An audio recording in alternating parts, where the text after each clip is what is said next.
Hey guys, Junger here. I want to talk to you today about WordPress and why a plugin is not always the solution.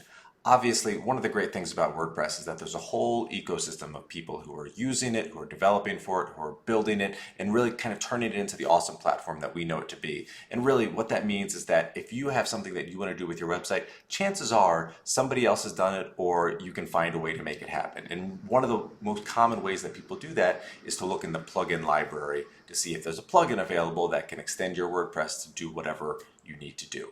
What I want to talk to you today about is that the fact that the plugin library may not necessarily be the first place or the only place that you go to figure out how you can achieve whatever your goal is.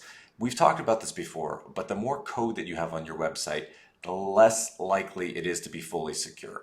You have to deal with any code that comes in, any kind of bloat, anything that's really kind of unnecessary. That's something that has to be maintained. That's something that you've got to rely upon the developer or the plugin creator to make sure it's always going to be compatible with your version of WordPress, with any kind of specifics that you have to your site.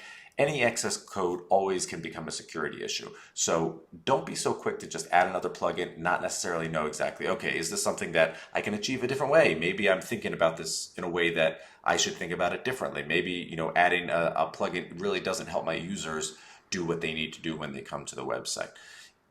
Anytime that you get a request to add something to your website or you're thinking about, hey, a new feature, see if there's a different way that you can do it. Talk to your developer, see if it's maybe a piece of, small code that you can put into your functions file. See if there's just like a different experience that you can create for your users that doesn't require more third-party code to come into your website.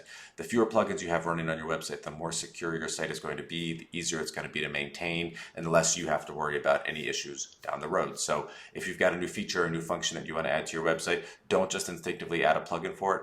See if there's a different way to achieve your goal without adding that excess code. See you next time. Hey, we do these videos every week. If you like what you're hearing, be sure to subscribe on YouTube and make sure you follow us on LinkedIn, Facebook, and Instagram at DGTLNK. Let us know in the comments what it would be helpful for me to explain next.